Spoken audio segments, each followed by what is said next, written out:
Today we're going to look into the life-transforming power of Jesus. And I'm very, very excited to talk about this because last week we saw in chapter 4, verse 35, that Jesus and his disciples were about to cross to the other side of Galilee, to Gerasenes. There we saw that Jesus demonstrated his sovereignty as he calmed the raging storm. Today in this text, we're going to see how Jesus transformed the life of a demon-possessed person and what that means for us, what the implications are for our lives. And so the first thing that I want to point out to you is that Satan comes to destroy God's image in us. Satan comes to destroy God's image in us, verses 2 to 5. And we read, "So they came to the other side of the sea, to the country of Gerasenes. And when Jesus had stepped out of the boat, immediately there met him out of the tombs a man with an unclean spirit. He lived among the tombs, and no one could bind him anymore, not even with a chain, for he had often been bound with shackles and chains. And he wrenched the chains apart, and he broke the shackles in pieces. No one had the strength to subdue him." Verse 5, "Night and day, among the tombs and on the mountains, he was always crying and cutting himself with stones." Notice verse 1 says that Jesus and his disciples came to the other side of the sea, to the country of Gerasenes. Gerasenes was largely a Gentile area southeast of the Sea of Galilee. And on the other side of the sea is Galilee, where the Jews lived. In other words, everything is Jewish on that side of Galilee. On the other side, on the opposite side is of Galilee are unclean things, according to the Jews. According to them, according to Jewish ceremonial laws, all the unclean things, such as unclean tombs, unclean people, unclean spirits, and even unclean pigs, as we will see. So this is very important when the Bible says they came over to the other side.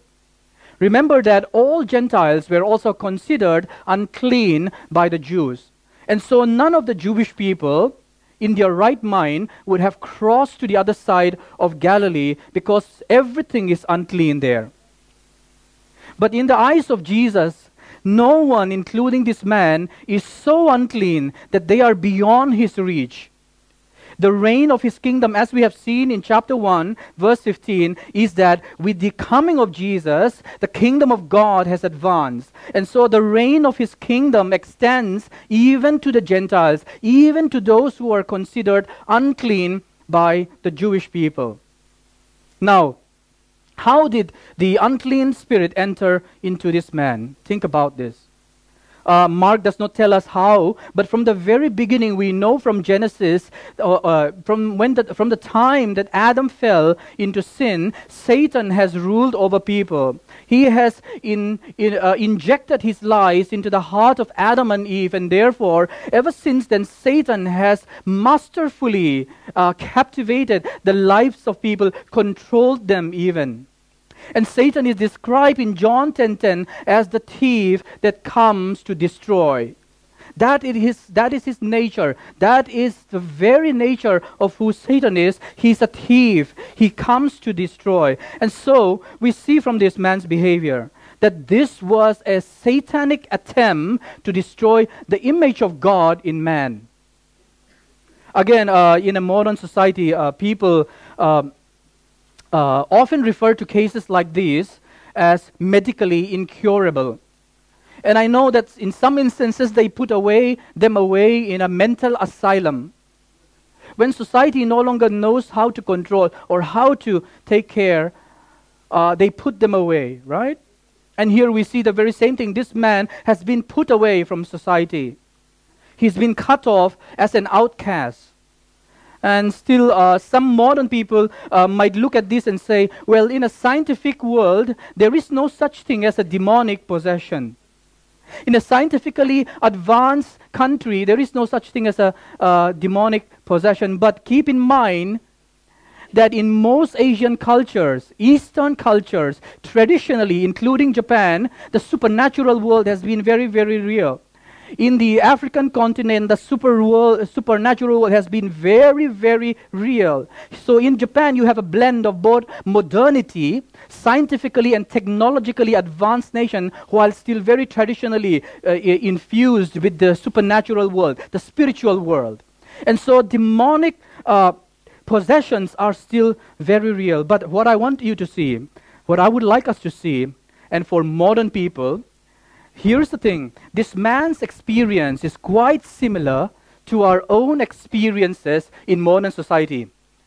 You're wondering, how so? How can you tell? And here's the question I want to ask you. Follow up with that. I want to ask you a series of questions. Call it personal revival questions.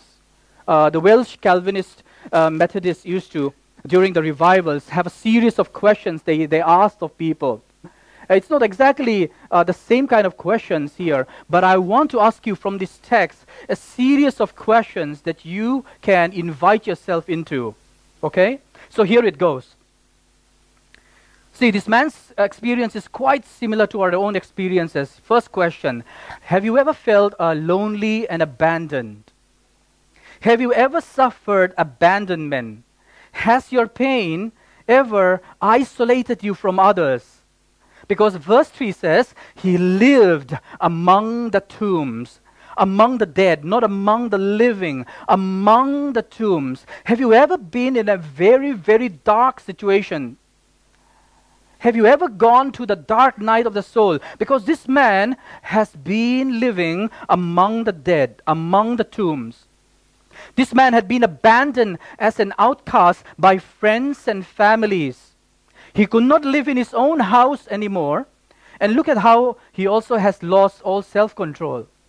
It says, no one could bind him anymore, right? Not even with a chain. This is quite similar to an extreme modern sense of individual freedom that says no one should tell me what to do. This verse says no one could bind him anymore. No one could speak into his life. No one can speak sense into this man, right? And there is a modern version of express individualism that says no one should tell me what to do. I'm the Lord of my own life. I'm in control of my own destiny. No one can speak into that person. This is very similar. But notice verse 4. It says that he had also been bound with shackles and chains. Right? See, just because we are not bound with shackles and chains externally doesn't mean we are free inside, right? Are you truly free inside? Question, right? Here's a question. Are there internal addictions or sinful patterns and habits that has enslaved you for years and you find it hard to break free? Some people habitually see themselves as victims of the surroundings that they are living in instead of owning their responsibility and sins, instead of owning their own contribution to their situations. See, this is a form of self-bondage, isn't it? Have you ever felt that your hands and feet were so tied together that you can't seem to move forward in life? Have you ever felt that way? See, just because you are not bound with chains externally doesn't mean that there are no internal struggles that are preventing you from moving forward in life. Are there worries and anxieties in your life that are crippling you as though they were chains themselves, as though those things were shackles? Have you ever struggled with self-righteous anger? Do you struggle with chronic bad temper? Have you ever struggled or have you ever used your anger to control others and your situation like this man? Verse 4 says, he wrenched the chains apart and he broke the shackles in pieces, right? In a polite modern society, we don't do that. No, we're too good. We're very capable of keeping it together externally, but inwardly we feel like breaking chains and breaking things because the anger that we are bottling up is burning on the inside, isn't it? Because one time I was at Noborito Station, right? Asians are especially very good at this.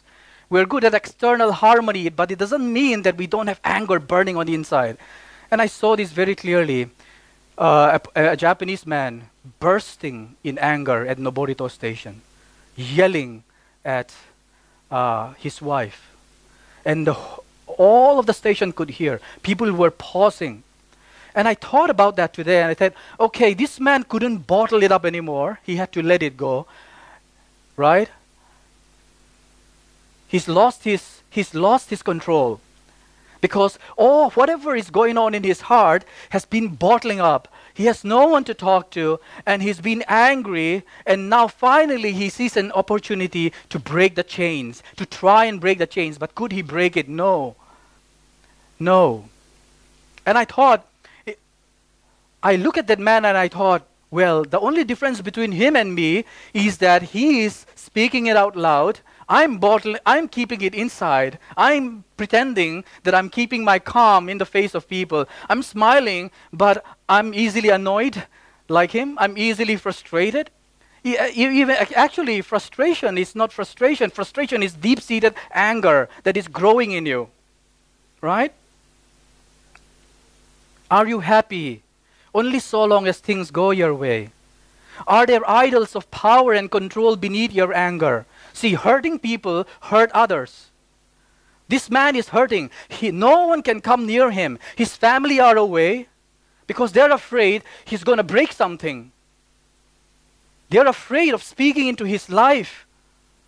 They won't come near him, his friends. He's an outcast. He cannot even live in his society, even in his hometown anymore, because everybody in his neighborhood knows if they go close to this person, he's going to snap at them. He's going to turn around. He's got sharp edges. It's uncomfortable to be around this man. And yet he's deeply suffering. He's deeply suffering. Has resentment pushed you away from others or push others away from you?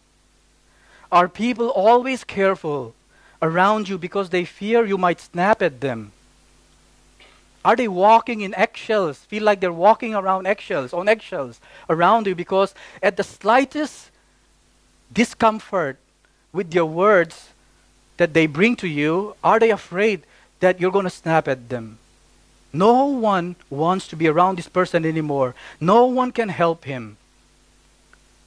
Do you get angry at others when you can't have things your way? Do people find it exhausting to be around you because you demand so much attention? Are you so narcissistic that people find it just exhausting, energy draining to be around you? It says, don't take my word for it. Verse 4 says, no one had the strength to subdue him. Strength draining to be around this person. The Greek word for subdue is especially powerful. It talks about damazo. It is used for training a wild animal and is better translated as no one was able to tame him. You might say, I'm not like that, Pastor Joey, but look at James 3:8. James 3:8 uses the same word for damazo. It says, no human being can tame, damazo, the tongue. No human being can tame this tongue. It is a restless evil. It hurts people. It is full of deadly poison. Whenever you speak, there's poison coming out, destructive to others around you. People want to keep their distance because they can't help you anymore. Whenever they try to help you, you're biting back. They cannot get into your heart. You are in a desperate situation. No human being can tame the tongue. That's bondage. And that's internal bondage. And not every opinion that this restless evil speaks is building up others. It is not edifying to others and therefore people don't want to be around that person. Have you ever struggled sleeping at night because your anxiety level rises day and night? Verse 5 says, he was night and day among the tombs and on the mountains. Have you ever struggled with deep, dark depression and cried all night? Are you easily hurt?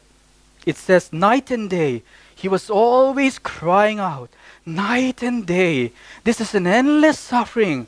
The rhythms of every night and day is just too exhausting for this person. He cannot help it anymore. He just has to let it out and just cry at night and night after night. It even says here that he goes among the tombs and on the mountains. He goes and up and down the mountains night and day. This is a restless way to live. Something is eating him on the inside. He cannot break free. There are just too many struggles. struggles, turmoils, chaos in his life. And so have you ever tried to hurt yourself? Because it says he was cutting himself with stones.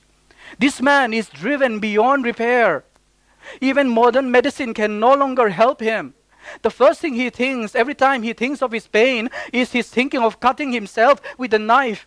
He's thinking of slitting his arms and trying to end his life because he knows that his own sin, his own pain has pushed people away. He is considered an outcast. He is lonely. He is abandoned. He feels so abandoned and lonely and desperate in this world. He feels like this is the end for him. He sees no hope. It feels like night after night just goes darker and darker. And he's even thinking, I don't think God can change me anymore. I don't think all of these defects, all of these hurts and pains, I don't think God can rescue me. See, this man had lost everything.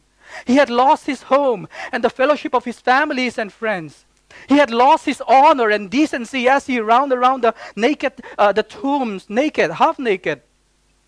He had lost all self-control and lived like a wild animal, screaming and cutting himself. It looks as though he belongs almost like in a cage. He's in there in a cage. The tombs were like his cage. It's like a prison for him almost. His behavior has pushed everyone away because they feel that if they come close to him, he's going to bite at them. He's got sharp teeth. He's got a sharp tongue. He gnashes at them. He screams at them. He gets offended easily. He gets hurt easily. He has lost his meaning and purpose in life. He could not even think clearly. This man was going through hell on earth. There was an internal storm raging in his heart. No one could help this man, although many have tried. They have tried and tried. His friends had called him up. They have written to him on Twitter and on Facebook. He couldn't respond anymore. They have tried to reach out to him several times. They're saying they were praying for you. I hope you will recover soon. But he's pushing himself further and further away from society because there are internal struggles that are preventing him from moving forward in life. He do not even have the strength to go and call his friends anymore because he feared they might laugh at them and mock at them. His own sense of identity and sense of worth is just so far from being recovered, it seems, until finally, you see, he would have remained in that poor condition until Jesus showed up. Jesus has come through the storm from the other side to transform him. Jesus has come through the storm from the other side in chapter 4 to transform him here in chapter 5. That's the second point. Jesus came to restore God's image in us. Jesus came to restore God's image in us. And when he saw Jesus from afar, he ran and fell down before him. And crying out with a loud voice, he said, "What have you to do with me, Jesus, Son of the Most High? I adjure you by God, do not torment me." Imagine, he has been tormented by demons and now he's saying, "Jesus, do not torment me." Jesus is, in that sense, much more powerful and much more scary in that sense to deal with if there are demons on the inside, right? For he was saying to him, "Come out of the man, you unclean spirit." And Jesus asked him, "What is your name?" He replied, "My name is Legion, for we are many." And he begged him earnestly not to send them out of the country. Now a great herd of pigs were feeding there on the hillside. And they begged him, saying, "Send us to the pigs, and let us enter them." So he gave them permission. And the unclean spirits came out and entered the pigs. And the herd, numbering about 2,000, rushed down the steep bank into the sea and drowned in the sea. Verse 6 says, when he saw Jesus from afar, he ran. He ran and fell down before him. Just looking at the face of Jesus from a distance brought a ray of hope into his heart. Can you imagine the sufferings that he's been through? He has been in torment for a long time, not knowing he needed Jesus. He had been living in bondage. His suffering had become so unmanageable that no one could help him anymore. His family had given up on him. Society had given up on him. As a Gentile, he didn't even know about Jesus. He didn't even have the ability to think clearly or even desire Jesus. He was not in his right mind. He didn't even have that capacity to choose for himself whether Jesus is somebody who can save him. He could not think clearly, right? But I believe Jesus has already thought about this man in chapter 4, verse 35, when he decided to cross over to the other side. In fact, Jesus had come all the way from heaven for him, leaving behind his throne as king. See, Jesus has come to restore the image of God that Satan had tried to distort and destroy in this man. Because his image has been so marred, when he got angry, the image of God gets destroyed. He's not reflecting the image of the Creator. But when he gets angry and when he's breaking those chains, it sends people away. The image of God is just distorted in him. He's not reflecting the glory of God as an image bearer. Right? So what does Jesus do? See, Jesus has come to restore the image of God that Satan had tried to destroy in this man. Do you see this, church? Jesus had calmed the raging storm on the other side of the sea, and now he has come to calm the raging storm inside this man's life. In chapter 4, he just calmed the raging storm, right? And now he's come to calm the internal storm that is raging inside this man's life. This is what, church, Jesus wants to do in you too today. He has set his heart on you and loved you long before the foundations of the world.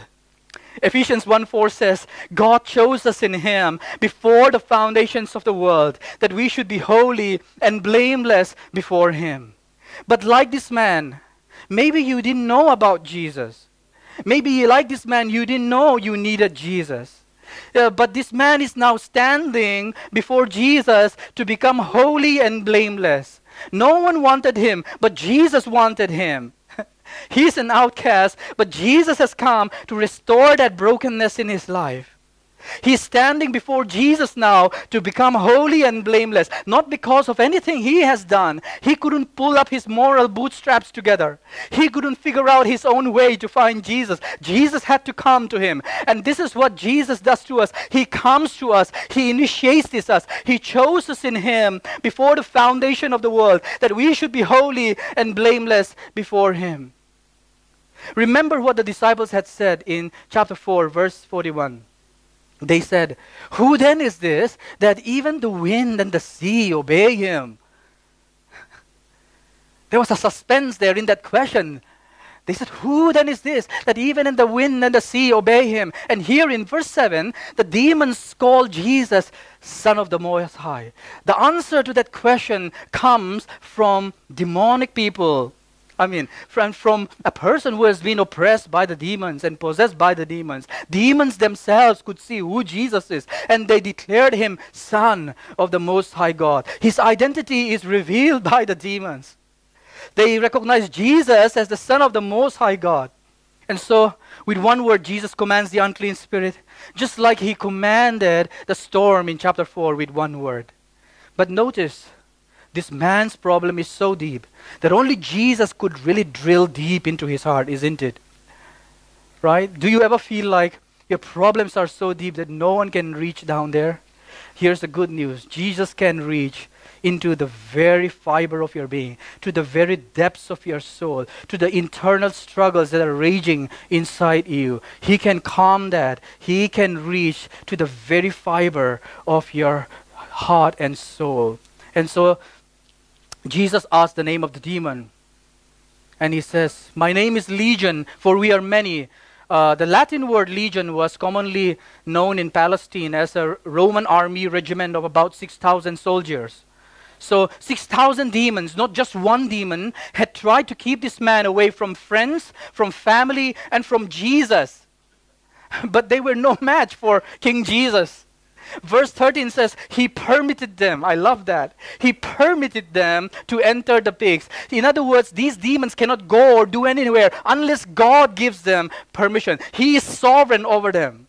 In the case of Job, who was afflicted, it says God permitted him. Without God's permission, Job could not have been afflicted. And same thing here. It says he permitted them.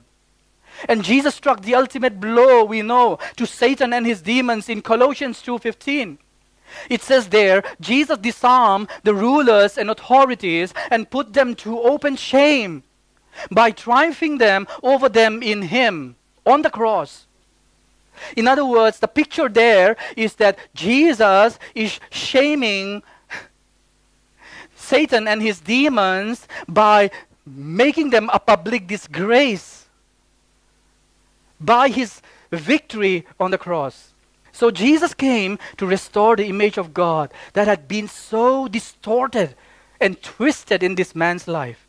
Isaiah 52:14 is a beautiful picture of what Jesus endured. It says there that his appearance was so marred beyond human resemblance. His form had been so beyond that of the children of mankind, it says. In other words, on the cross, Jesus' image was so distorted that you could not tell if it was an animal or a man, very similar to this man. Jesus went to the cross to restore the image of God in man. And he does that by suffering that distortion of God's image himself on the cross. His image was so marred you couldn't tell whether he was an animal or a human being, because his identity had been so destroyed by the whippings, by the spittings, by the beatings that he had to endure. And so Jesus suffered on the cross that brokenness that this man suffered. He went to the cross on his place and took that upon himself. This is why Jesus came for this man. So Jesus came to restore the image of God that had been so distorted in this man's life. And here's the good news, church. Jesus went to the cross to restore the image of God in us. If Jesus could transform this man's life, he can transform yours. He can transform yours. Next, Jesus came to receive the rejection we deserve. Verse 17. Jesus came to receive the rejection we deserve. The herdsmen fled and told it in the city and in the country, and people came to see what it was that had happened. And they came to Jesus and saw the demon-possessed man, the one who had the legion, sitting there, clothed and in his right mind. And they were afraid. Those who had seen it described to them what had happened to the demon-possessed man and to the pigs. Verse 17, and they began to beg Jesus to depart from their region. Wow. See, when the people came to Jesus and saw the demon-possessed man, they saw him sitting there, clothed in his right mind. He's wearing clothes now. He's transformed. His mind has been put right. He's no longer crazy. And they were afraid. In verse 15. This man was completely restored, no longer violent. His sharp edges has been rounded. He's a bit round now. He's a bit smooth now. People feel like they could come close to him. He was abandoned as an outcast. Now, because his rough edges has been smooth and he's transformed, he's in his right mind, they know he's not going to snap at them anymore. They're coming close to him. And they were actually afraid of the work that Jesus had done because they couldn't help him. And they were amazed of the fact that Jesus had transformed this man. Do you know what they were really afraid of? But see, they instead of thanking Jesus, here is the sad news. Instead of thanking Jesus for transforming this dangerous man, they begged Jesus to leave. In verse 17. They begged him and said, please leave us, please leave us. Why were they so afraid? Do you know what they were so really afraid of? They were afraid of losing their business if Jesus stayed in that region. Jesus delivered this man, and so they lost their business. The pigs went down. So they rejected him. Have you ever suffered a rejection unjustly? Have you ever suffered rejection unjustly because here Jesus received a rejection he did not deserve? He deserved the honor of saving this man, and yet he received the rejection he did not deserve. Their minds were preoccupied with their economic loss, not with the man's deliverance. They were idolizing material wealth instead of rejoicing with this man. So they begged Jesus to leave. When you hear about the work of Jesus in people's life, do you rejoice with them? Or are you indifferent? Is your soul so dead that you're indifferent? That you can't see the work of redemption in someone else's story and life? Do you care more about your income more than you care about people's eternal needs? Because these people were thinking about their income. Oh, our pigs are destroyed. They weren't focused. Their wealth was an idol. It was blinding them from seeing the light of the gospel in the face of Jesus Christ. Matthew Henry said in his comments that the people here prefer their pigs above their Savior, and so come short of Christ and salvation through grace in Him. Wow. They preferred your pigs above their Savior. What do you prefer above your Savior? That is your idol. Anything that you have to have in order to derive your significance and your worth and your identity apart from the saving knowledge of Jesus Christ, that is your idolatry, and it will blind you. It will deafen you. It will numb you from rejoicing with other people's salvation. Do you know how much it cost Jesus to save this man from destruction? See, not too far from this day, Jesus went to pay the ultimate cost. The pigs were nothing. His cost on the cross was greater. He paid a price for this man with his life. He shed his blood. Jesus received the rejection he did not deserve on the cross in order that we might receive the acceptance we didn't deserve. We don't deserve to be accepted by the Father. He didn't create us because God is lonely. From eternity past, the Father, the Son, and the Holy Spirit have always enjoyed fellowship, perfect relationship, no sin, no brokenness, in holy unity for all of eternity. They don't need us. God did not create mankind so because He has a need that He needs to be fulfilled in Him.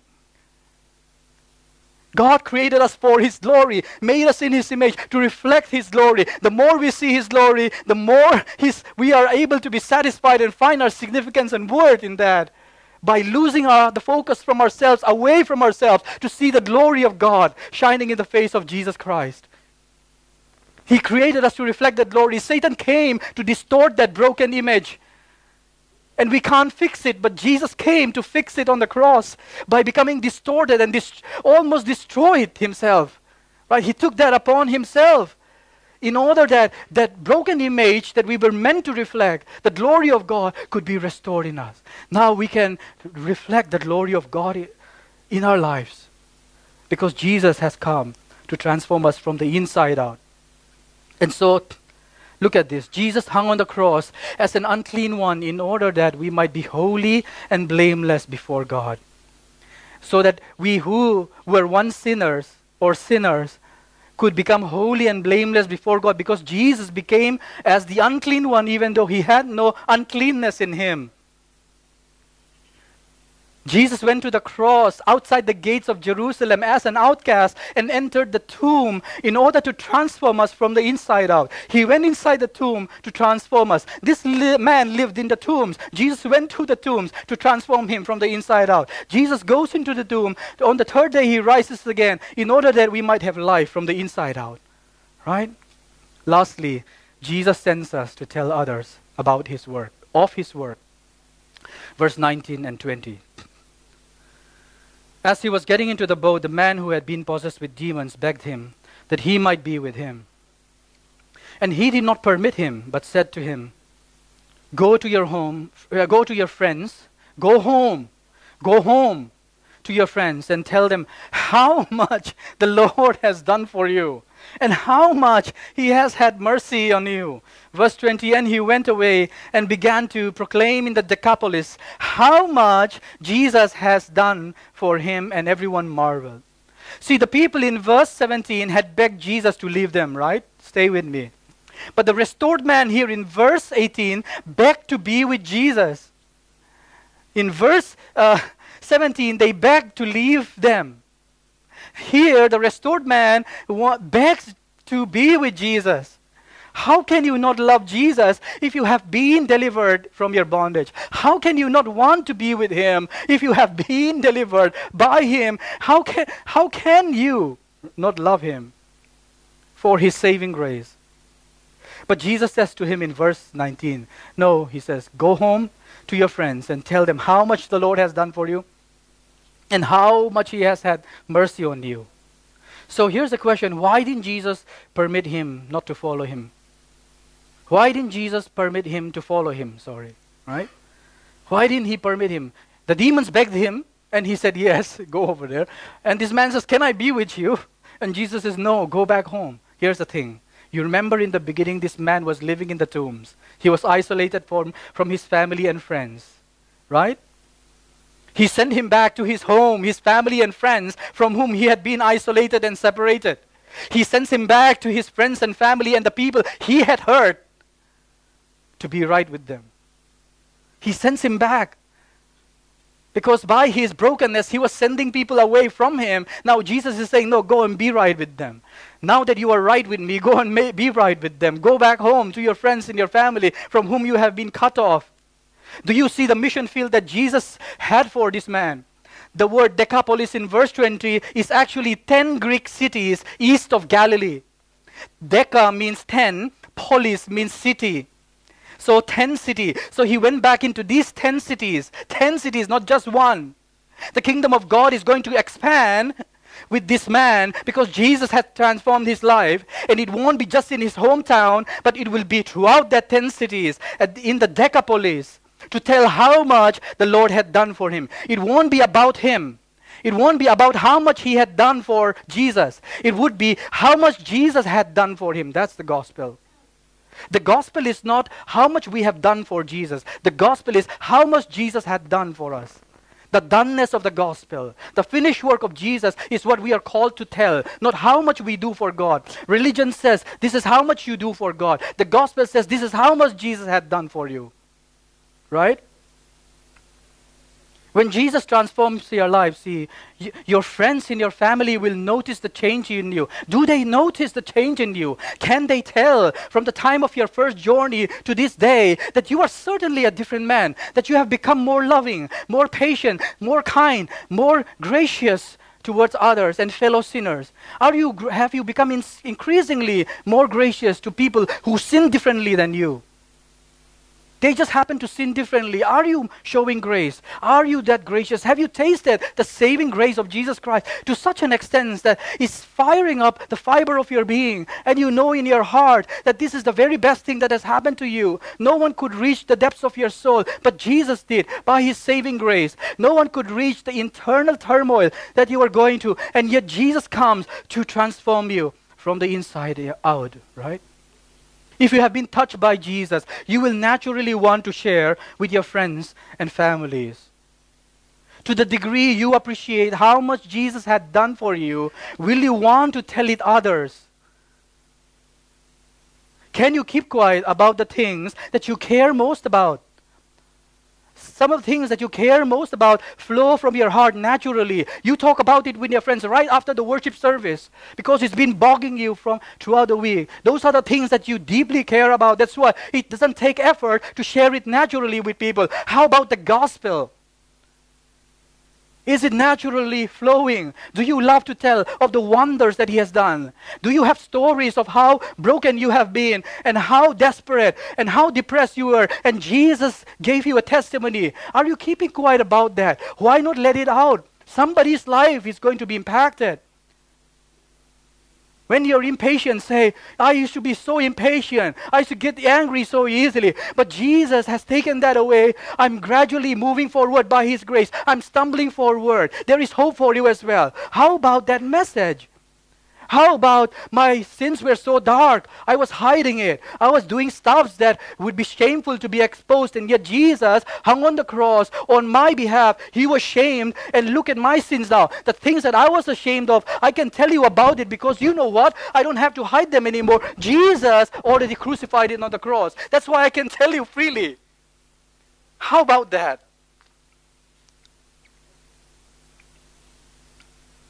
This man was sharing his story of how Jesus had transformed his life. He goes home to tell how much Jesus had done for him. Not how much he had done for Jesus. People are not impressed by how much we have done for Jesus. They are impressed when they hear how much Jesus has done for us, because they can be brought into that same gospel story too. Because they can relate with your brokenness. They can relate with how you have struggled with pornography or dark things that God has delivered you from. Maybe sexual addictions that are just making you stumble and it feels like a bondage. But when Jesus transforms that and you tell that story, I'm telling you, this nation will be transformed. I'm telling you, the people in your neighborhood will hear about it. The people in your home, your parents, your mom, will hear about it, because Jesus has come with his saving grace, and you need not be ashamed for those things that he has delivered you from. That's the gospel, see. The gospel is this. It's about how much Jesus had done for us. It's about how much God has had mercy on us. We couldn't lift a finger to save ourselves or deliver ourselves even from our bondages, but Jesus could. And he came and he did that for us on the cross. The gospel is about how much he had done for us. This man's story is all about Jesus. We are not the heroes of our own stories. Jesus is. Whenever you tell your story, make sure you point people to Jesus. Don't point it incessantly to yourself. That doesn't have the saving power. People cannot be saved by telling your story. People can be saved by telling how Jesus saved you. And Jesus is the focus and the center of your story. That's how you share the gospel. The gospel is this, that you connect every story that you have in your life to the story of the gospel and what Jesus has done. You point people to how Jesus has rescued you from your own brokenness to his saving grace and knowledge. You point people to how self-righteous you are so that they too can also repent of their self-righteousness. They don't know how, but they can hear that from you. I can come and share the gospel with your friends. You can. God has uniquely placed you to where you are in your workplaces as we are being sent out by the gospel throughout this week. They need to hear this message desperately, and they don't know it. Just like this man, he didn't know he needed Jesus, but Jesus came to him. Just because they don't think they need it doesn't mean that they cannot see who Jesus is and his saving knowledge and his saving power. The power is not in whether they understand or don't understand. The power is in who Jesus is and what he has done on the cross. Amen, church. This is the gospel. I could go on about how Jesus saved me from these things, but I will spare you the time. We have been in this for a while. We are not the heroes of our story. Jesus is. Point to the one who is the real hero of your story. That's the power. Jesus is the power of the gospel. Jesus is the one who has the saving power. So how much has the Lord done for you on the cross? Church, Jesus came to put an end to the sin that was destroying you and me from the inside out. What's your story? What's your story, church? Tell it to your friends and families this week. Can you for one moment say, Lord Jesus, I'm willing to be shamed on your behalf. Because why? On the cross, you were not afraid to die in nakedness and in shame on my behalf.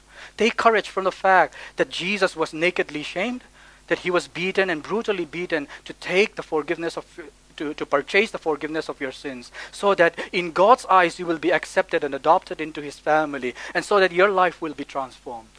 When you confess your sin and you admit your sin and you're vulnerable, people can relate to that.